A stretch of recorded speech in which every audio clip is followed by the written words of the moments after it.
don't rule out the fact that Jammeh still has loyalists in the Gambia, whether you know it or not.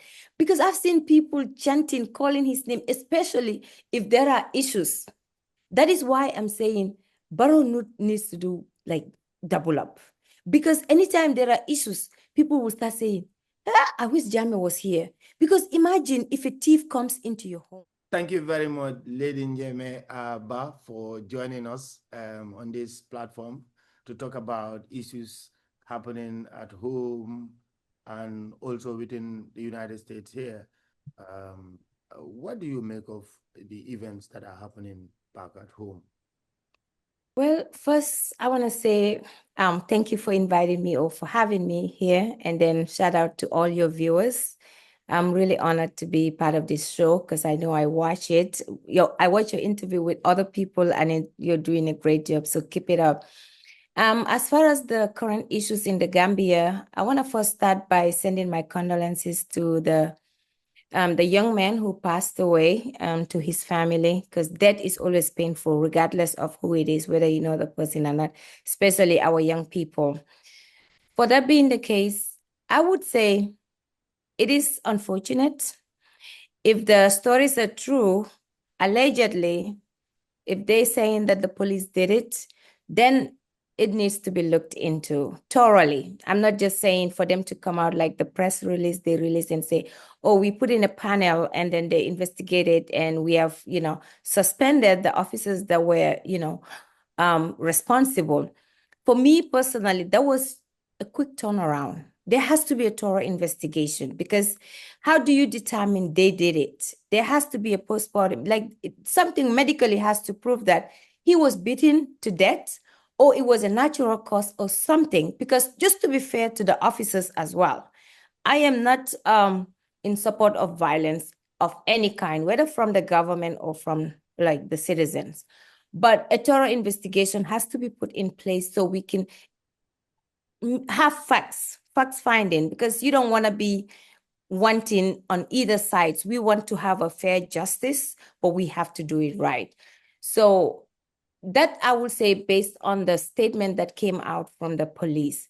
But again, I would also like to caution our youths. I've seen them gone out of frustration, out of anger, and they were very violent, like burning things out on the street and all. They're trying to show their frustration, which is understandable. But those properties or whatever you guys are destroying on the road, it's just going to make Gambia look ugly because we have to rebuild that again. And that is coming from the taxpayers' money. It's not, it's coming actually from the youths, I would say, because if you're working 8 to 5 or 9 to 5, the government, whatever we pay into them, they're going to use it to build those roads again, maintenance and do stuff. That is even if they do it. Because we in Gambia, we are not respectful of maintenance. We don't take care of what we own. So if our youths are angry and come to destroy that, that right there is a red flag, and it's very scary for any country, especially a small country like the Gambia. But again, they have a valid reason for doing this. I mean, the valid reason is that they have lost someone that is their mate. Because I'm sure they came out because they are trying to avoid a reputation of that happening again. And like I keep saying, if we have a government that is muted, that is so silent about things, it is undone because then the citizens don't know what is what. They need to hear from their leaders. I'll give you an example. When Jammeh was in power, that's one thing I respect about Jammeh. If things happen, you were at JTS, I was there, they will call in for a president has a nation-wide, announcement to make. And everybody has to sit still to wait for what he's about to say. He addressed issues right there. And to be honest, to be fair to him, whenever he addresses issues, that's the end of it. It won't happen again. Nobody dares go out there again to do certain things. But we have seen instances where a lot of things have happened in the Gambia where the president does not, I don't know whether he doesn't bother to come out or he just doesn't want to, or maybe he doesn't, I just don't know the reason behind it. Because if you can tell me Barrow can sit in an interview that he just did the couple of weeks ago or a week ago with said something Cisse, talking about his life, his family and all that. He could have used that to address some of the issues that are born in the country. That's what I would have expected. ask my leader that I haven't heard from in a long time. Okay. I've just certainly before this interview, I got from our team of volunteers or reporters on the ground in Mandinary that the youth threatened, or the family of the Baji family threatened to sue the government because it is not clear what pattern things are going to shape. But like you said, the police officers who are suspended, their names have not been they have not been identified publicly. And again, the country is now getting used to, accustomed to a lot of commissions. Sometimes some of these commissions hardly do we see any implementation. I don't know, what is your take on this? You know, I was just saying this yesterday to my son, who is actually 17, and I was like, what I don't understand about Barrow's government is that anytime an issue comes, it's always commission. Don't be surprised he established another commission to say, oh, we are looking into the security thing about this event, or about this issue. Because when we talk about the Jammeh commission, what happens? They bring a commission. We talk about all the things, the selling of Jammeh's assets. There's so many commissions. Look at the TRRC. And Local anytime government there's a commission. commission, yeah, when it's the local government, exactly. It's just too many commissions. And for me, it's a waste of resources and money for the simple reason, if we were enforcing whatever the white paper says, but we do all this. They bring out their results, recommendations, and all that. Have you seen the government take any action? Well, I haven't seen any reasonable action that the government has taken yet. So then, which makes me believe, are we just wasting resources to do this? And then what happens next? Nothing. We're going to go back to square one. So there has to be, Gambia, we are good at, bringing policies, establishing stuff, but we never enforce anything. And until we start enforcing those things in place, there would never be any discipline or any changes. So it's just going to be the same thing. If President Barrow brings in another commission to look into the police brutality, alleged brutality, or all these things happening, I mean, come on. I don't see it working out at all, because nothing is going to come after it. Okay, let's talk about the Faraba thing that happened with those PIU officers. Have you had anything? Exactly. Have Haruna we had Jata. anything? Haruna Jata, the killing of Thank you. Haruna Jata in Canada. That's Thank you. the first incident, the first I can say this first scar, on the Barrow government. What happens to those officers? Have you had anything else besides them coming out? Oh, we suspend them, or we did them, we are on our investigation. Well, maybe I'm missing the news, but I haven't had anything that happened to those people. What was the final resolution? Nothing. So why would I expect one person passed away like that they allegedly killed? What would they bring up to us that's gonna convince me anymore? And my fear is, these are these petty little things, conflicts that can ruin a country. We have seen the April 11 and 12. It started like this, small issues, people going out because they're frustrated, trying to show their what happened? When Jammeh gave out the order, I said to Njai carried out, whatever happened. Now we look at us, how many lives were lost. So if things like this are like they keep happening, I just fear for that country, honestly. Because we don't want to go. We fought for this during Jammeh's time, and now we have Barrow in place, expecting something different.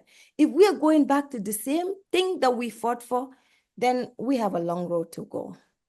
Are you surprised that after the Jammeh ouster, Barrow was ushered in? Now these things are happening. Police heavy-handedness or security heavy-handedness. Were you expecting that the Gambia would have been like this under Barrow? Maybe, the police will withdraw, or the security forces will withdraw when it comes to protests? I was expecting it in the beginning, but when Barrow went into his 1 year, 2 years, and I've not seen, there has to be a reform. There has to be some kind of, or nothing to, undervalue their services. I respect law enforcement. But when I asked the guy, because I was having a US driver license, Yeah. and the law has given me up to like a certain period of time. But when I said, this is my license. It's like, no, ila Gambia kaito. I said, I just got into the country and this is my passport. You can see the stamp and the law. Lua buko mintole. Like he was just out of knowledge about what I was saying because I was talking about one thing about what the law says or what the law has given me, and he was talking about something different. But then that end up just, like, oh no, you in Bitala station auto, you have to pay because you're driving without a license. I'm like, are you serious? So things like that, that's just like I'm saying this to say there are things we need to like educate our law enforcement. You cannot just take a high school dropout or even a graduate who has no training, formal training about classroom training about what the law says. They need to know what our law says as far as their duties are concerned. Because if you stop somebody on the road who knows their right, it's just going to get into a battle of words. You said this, I said this. It never works out. So the security force needs to be reformed. That is one reason I respect Halifa Saleh for. That man has wisdom. I wish people can listen to him. Halifa Saleh has been talking about system change, and people sometimes make fun of it like system change, but he has a valid reason for saying it. He has, yes, probably foresee all this happening today. But look at us where we are. We are not implementing anything.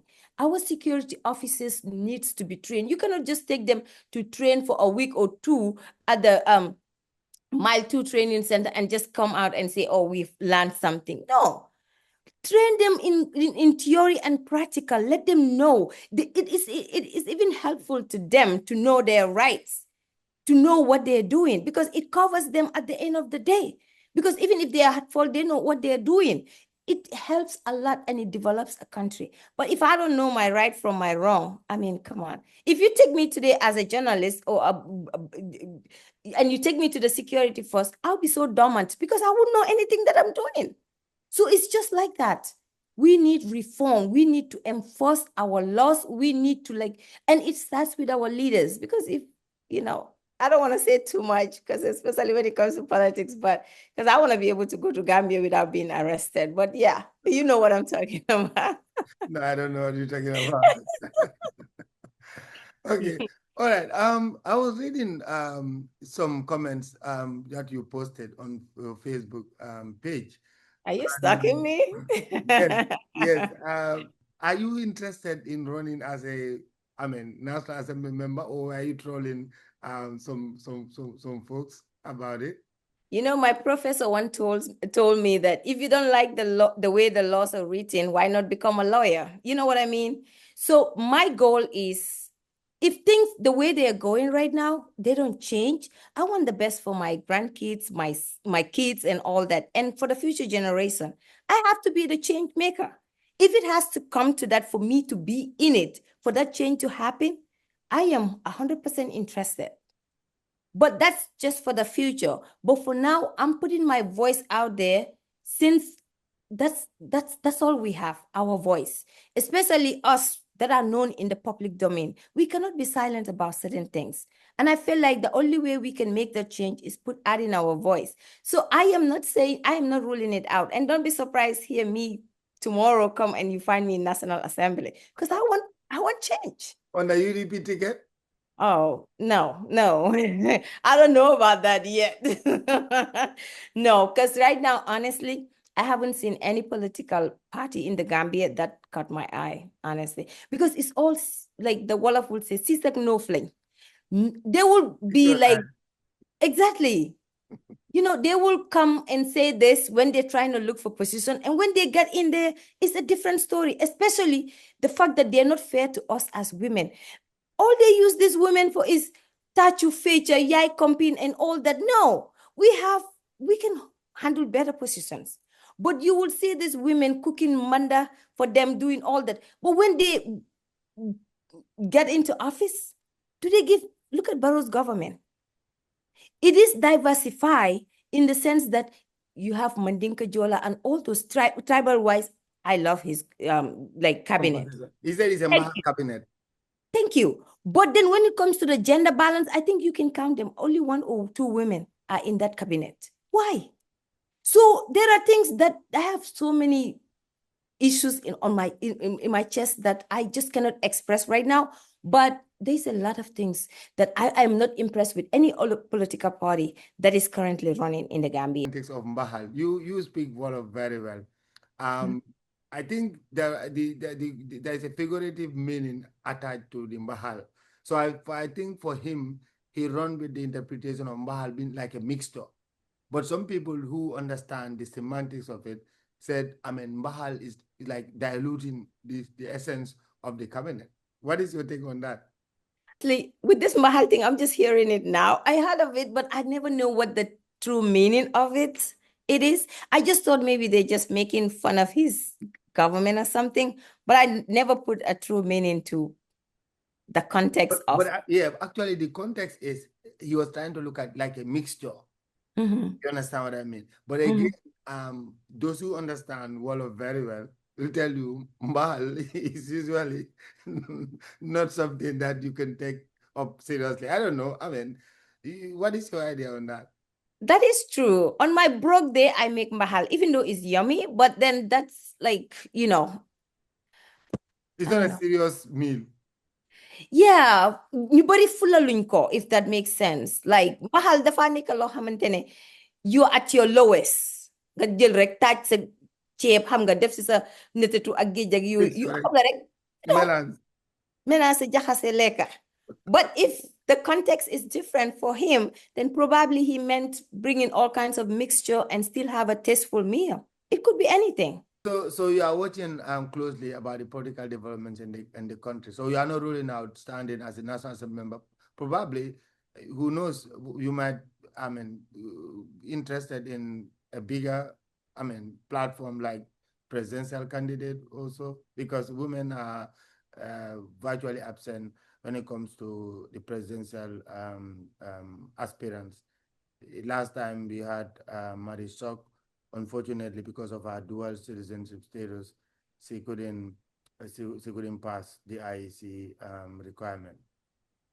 Yep, and the same applies for me. And even if I'm interested, I don't think I can get to that level unless I give up my US citizenship, which honestly, no. But there's a lot of, I don't know, if it might, if it's worth it at that time, maybe. But until then, no, I'll just do what I can to contribute to nation development, whatever I can in my own way. Yep, and the same applies for me. And even if I'm interested, I don't think I can get to that level unless I give up my US citizenship, which honestly, no.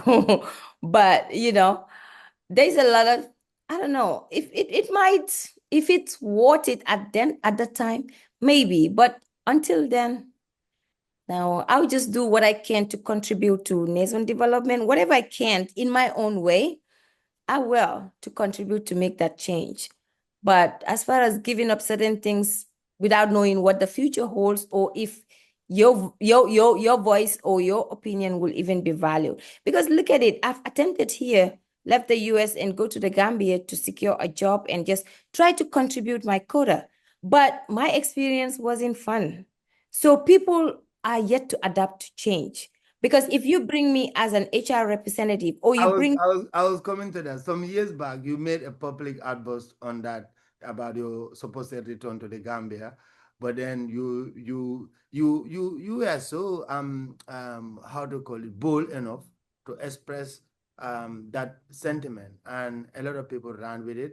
That's like you were harassed by that supposed establishment or top management, so you couldn't get the post. yeah. So, and that was not even the first time. I've never gave up. I honestly, if you ask me today, I want to go and contribute whatever I can. Full But time. yeah, but it's difficult, especially us as women, because I mean, think what they did. I'm a straight shooter. They see women as a sexual object, or they don't put us up there, and we still have that problem, gender gap thing in the Gambia, because the way we think, I don't know whether it's our culture or our religion, whatever it is, but women are not put up there. We are only, oh, atemu musoleti ayekete. It's not okay, especially if you travel and you've been in the West for a long time. Your perspective about that all changes. If a man can do it, why not a woman? So if a position that I am qualified for or interested in, or maybe perhaps I am one of the people that stands out during that interview or to be able to hold that position, but there are these gender forces where they want to either sleep with you or put conditions on you before they can give you that position. I think I've passed that level. No, I am too independent, too established to roll the carpet for someone to put me in a position that I know I've earned or have the knowledge for. No, no, no. But what if this is somebody that is not Lady Bah, is somebody else who only rely on that position, does not have other opportunities and is qualified for it? It's not fair to them. So the playing field has to be level for everybody to fit in, because there's a lot of room for everybody to be able to, have a share of their cake. But if all these forces are there, it becomes very hard. And even if Marisol, let's go back to Marisol, if Marisol wasn't disqualified for her citizenship issue or anything, look at any woman that gets up today and say, oh, I want to run for president. The first thing they label you is, they start calling you names. Mum chagala, mum nila. They always try to find something to put you, to put a negative tag on you, regardless of what, even if you're a saint. So it makes it very hard. And some women like me, I don't like to be called names. So it's like my track record or my integrity just don't. Even on social media, you see, if I write about something and I see a lot of negative comments, I don't even go back to respond, because that's my opinion and I have a right to it. I'm just going to write it and drop the mic. I'm gone. I don't confront or have issues like that. So I guess that makes a lot of women scared to run for office or even stand as a political figure, which is very sad. Very unfortunate. So what do you think should be the way forward when it comes to advancing women's causes and making sure that women are not seen as, sex objects, but rather as, what men can do, women can do equally better? It goes back to the same thing, enforcing the policies we have. If there was a rule where it says, okay, let's say this working institution, or I'll use my name because I wanted to use a name in the Gambia, but I don't want them to think I'm trying to. If lady establishes a company and there's a law or an HR body or a company policy that says we have to have a gender balance in every department or in every unit. If you hire 3 male, make sure you hire 2 female or at least 3 female to make it a balance. That forces their hand. You know what I mean? Like it forces their hand to know that, okay, if we hire 3 men, we have to bring on board 3 women to sit on the table. So even if that law is there and it's not enforced, it's nothing. And it has to start from leadership going down. If I were in Barrow's cabinet, whoever his advisors are about, okay, who to hire and who not to hire, the first thing I will point out is, Mr. President, look into your cabinet and tell me if your cabinet is balanced. Because women have voices. If there is at least 3, 4 women, 5 women that can speak on behalf of women, speak on behalf of the youths, the girl child, there's a lot of things that will not happen. Because if women are there talking about, okay, I don't want my girl child to be taken out of school to go get married. Imagine, eventually we will eradicate of issue of early marriage, early pregnancy, or have young girls being taken out of school just because in the name of going to get married. Because if they get married, started having kids, we are growing the population, but where's the development? Because that child or that girl child is half educated.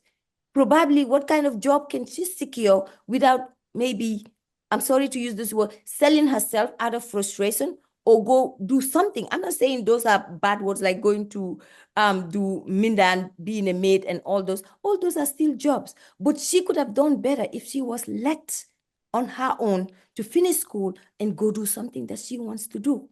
So I'm saying all this to say the laws have to be enforced and we have to come up with policies and move with time. You're in the US, I am here. We all know how these things work. In my career right now, I would say I am the only Black person in my team. But I'm thinking in my head, they hired me for a reason because they want to make sure that there is a balance of that racial identity.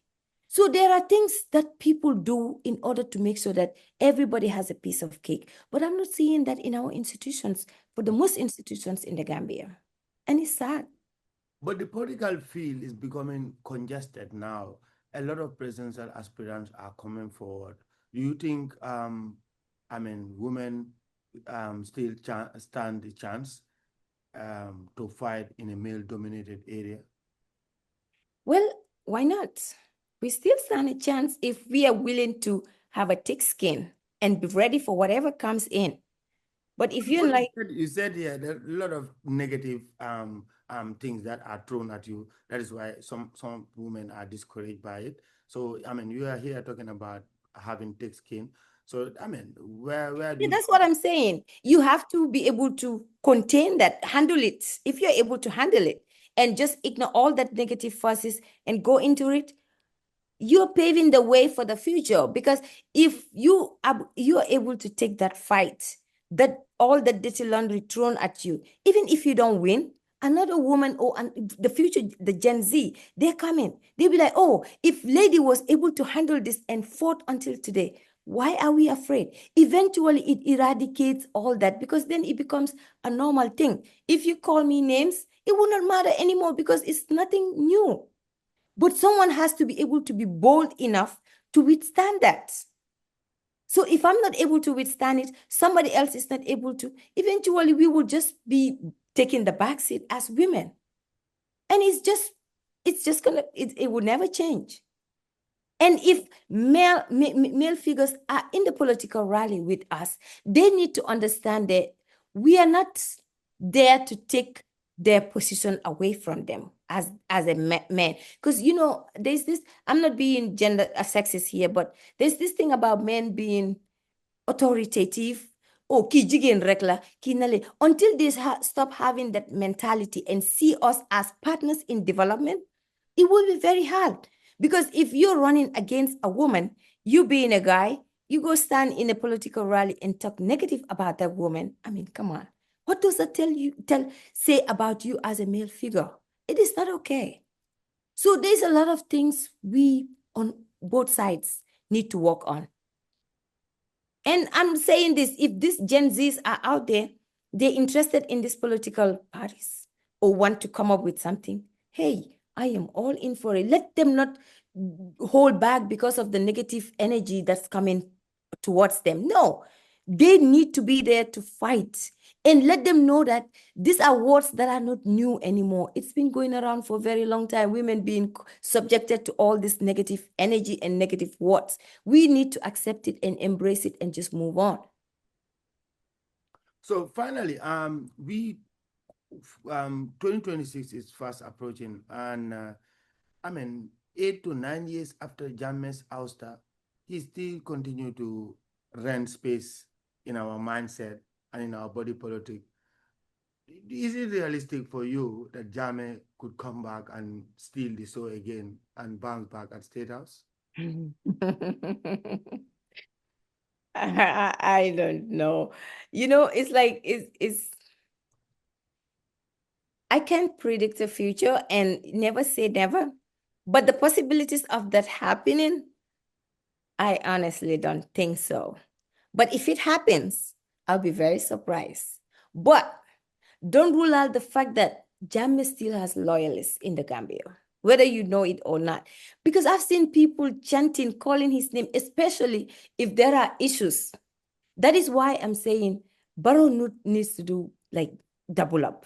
Because anytime there are issues, people will start saying, I wish Jammeh was here. Because imagine if a thief comes into your home, break into your home, rape your daughter, or rape you, or do things. We have seen all that happening.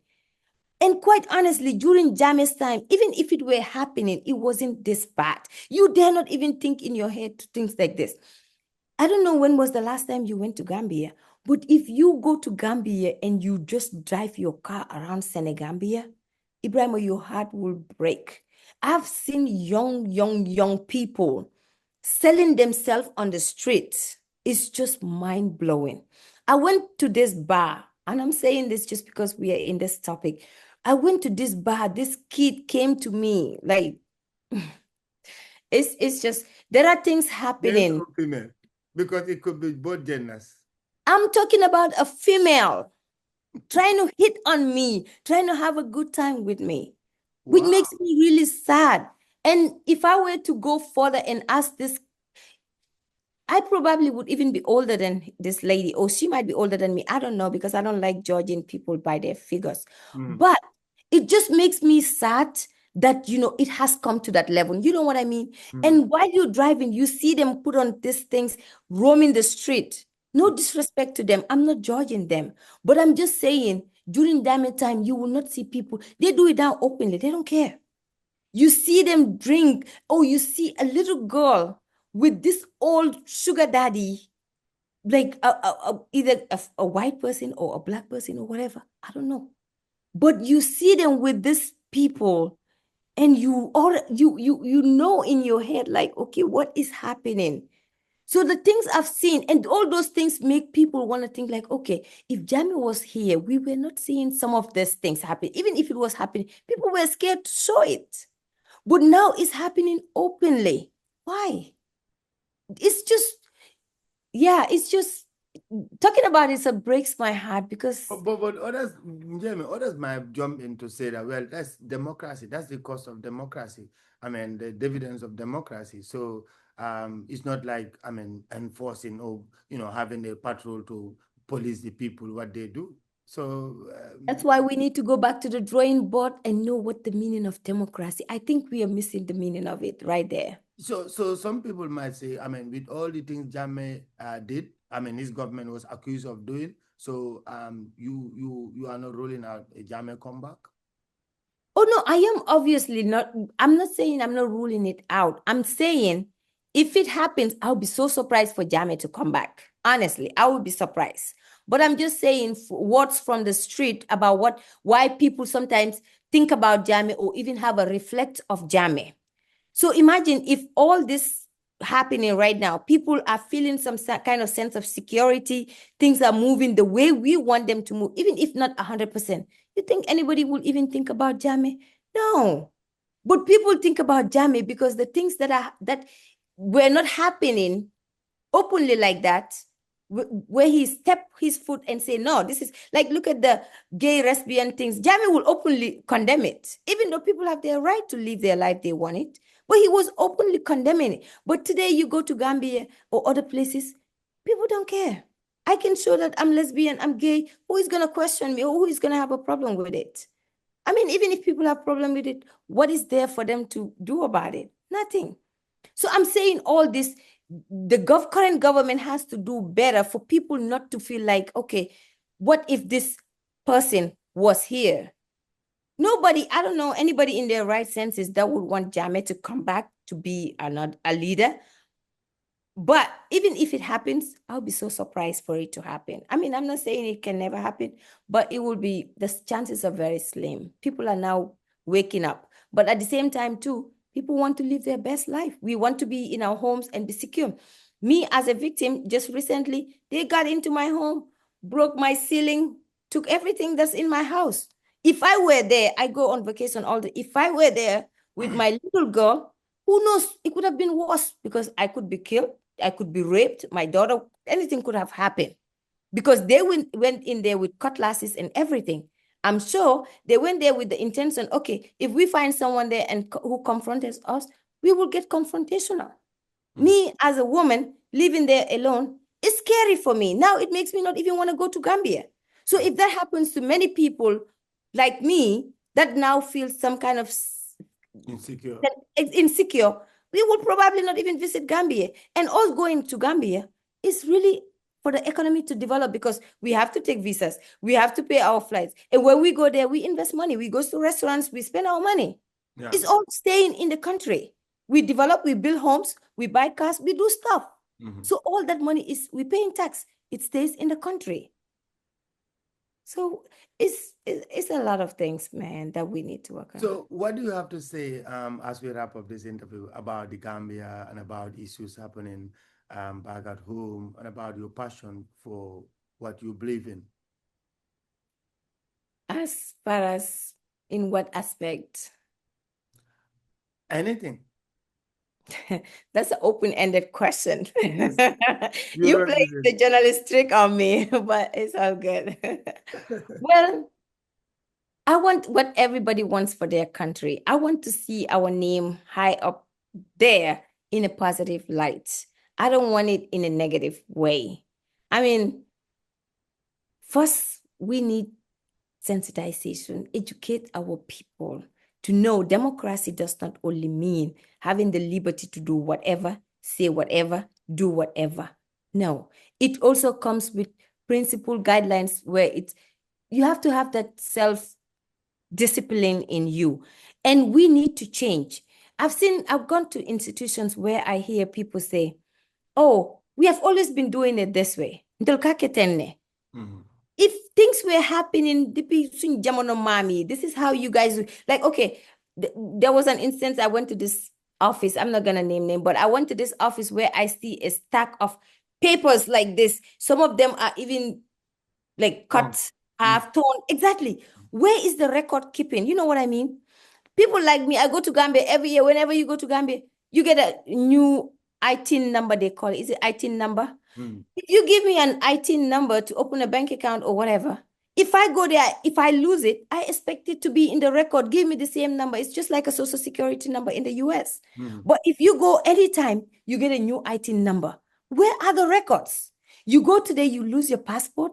You want to go get a passport. Only now that they start this biometric, I don't even know if But that's strange, Njemay, because for me, the TIN number I had in the Gambia is still the same number I had. So if the moment I call, they from GRA, they track it. Let them just know your date of birth and when it was registered. So right now I have 4 ITIN numbers. so which Gambia are you talking about? Right now, I have 4 ITIN numbers, and I'm saying this based on experience because That's maybe strange. maybe that changes now. But when I was having my ITIN numbers, Mhm.